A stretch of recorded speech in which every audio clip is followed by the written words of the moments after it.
សួស្តីអ្នកទាំងអស់គ្នាថ្ងៃនេះខ្ញុំនឹងបង្ហាញកម្មវិធី2ដើម្បីឲ្យយើងបង្កើតជា video original បាទដើម្បីបង្កើត video original បែបគូសរូបបាទគូសរូបលក្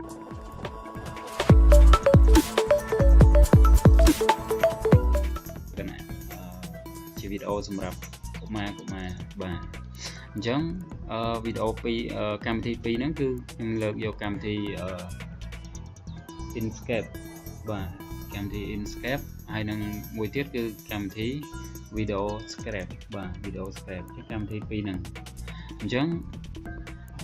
ដើម្បីយើងគូសរូបក្នុងកម្មវិធី Inkscape អញ្ចឹងយើងទៅ down រូបភាពអញ្ចឹងមានរូបអីខ្លះហើយទៅយើងទៅរករូបភាព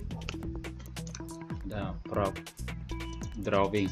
យករូបកែបមួយរករូបកែបឥឡូវយករូបនេះបាទមកស្ដាំលើវាមក save បាទ save អញ្ចឹងយើង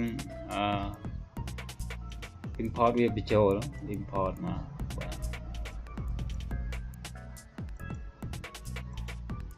បាទនេះជារូបកែបបាទព្រមវាមកចុច shift ចុច control ហើយ scroll ហើយចុច space មកសម្រាប់យើងសម្រាប់ទីវា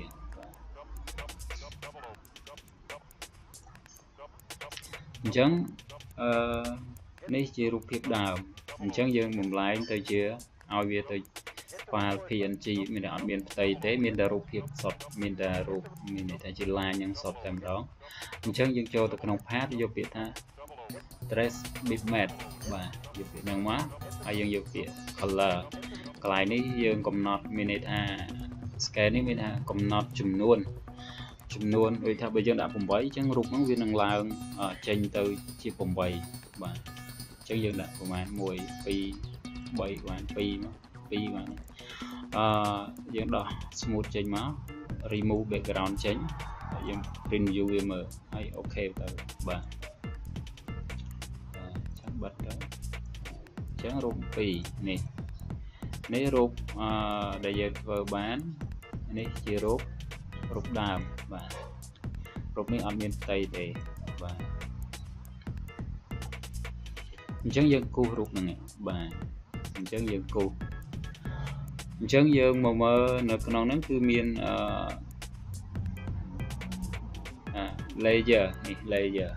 បាទអញ្ចឹងរូបភាពដើមនេះត្រូវវាជាប់នៅក្នុង layer មួយទៅហើយអញ្ចឹងយើងបិទវាជាប់នៅហ្នឹងទៅកុំឲ្យវារត់បាទអញ្ចឹងយើងធ្វើអីអាការទេអញ្ចឹងយើងគូសលើហ្នឹងបាទអញ្ចឹងដើម្បីយើងគូសរូបគូសជាខ្សែបន្ទាត់បាទនៅលើហ្នឹងអញ្ចឹងយើងត្រូវបង្កើត layer មួយទៀតបាទ create new layer មកអញ្ចឹងយើងអាចដាក់ឈ្មោះអីឲ្យដាក់អីក៏បានដែរយើងដាក់ថា line អញ្ចឹងទៅបានអាចវាមកអញ្ចឹងយើងនឹងគូស line ទៅតាមទម្រង់រូបសត្វអង្កែបហ្នឹងអញ្ចឹងយើងយកtool នេះមកdraw bezier បាទអញ្ចឹងយើងចាប់ផ្ដើមពីណាមកយើងចង់ចាប់ផ្ដើមពីណាមកមុនក៏បានឥឡូវយើងចាប់ផ្ដើមចេះទៅហើយវានឹងគូសទៅតាមហ្នឹងយើងគូសចេះមកភាសារូបហ្នឹង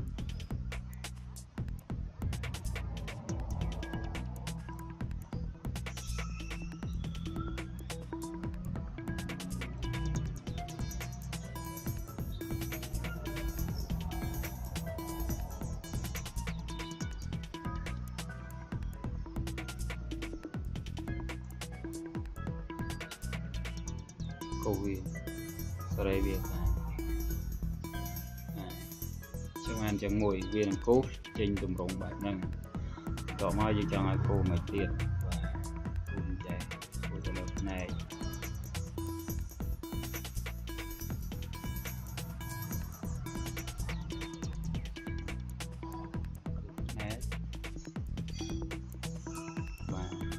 បានមួយទៀតចឹងគូសនេះទៀតផ្នែកនេះទៀត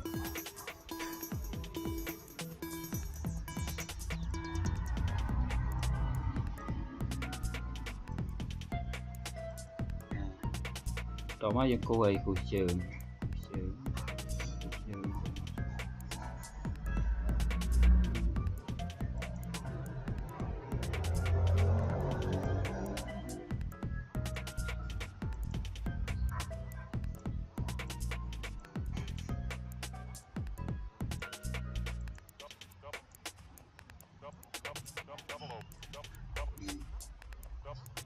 ខ្ញុំដែរ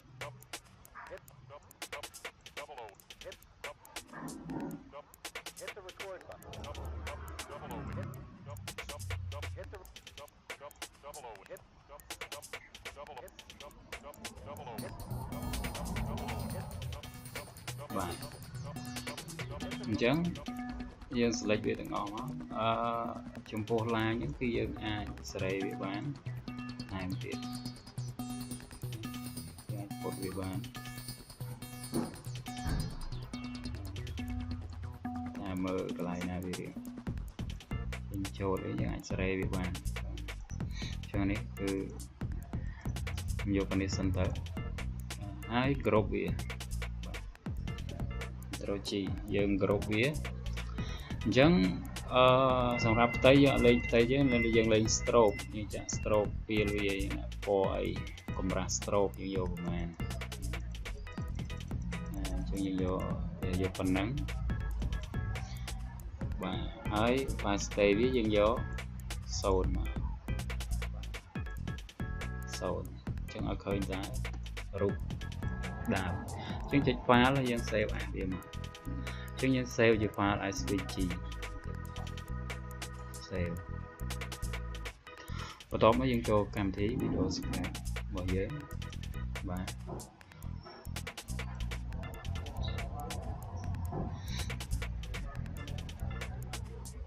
យើងតិច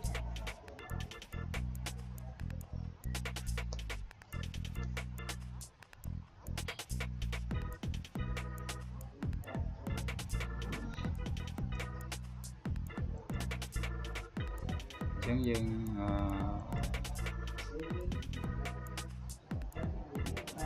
យករូបរបស់យើង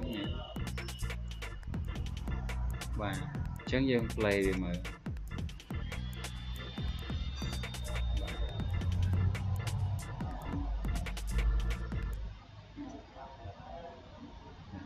អញ្ចឹងដោយសារយើងធ្វើអត់ច្បាស់អញ្ចឹងវាចេញមកគឺវាដាច់បាទដោយសារយើងធ្វើស្មើដែរ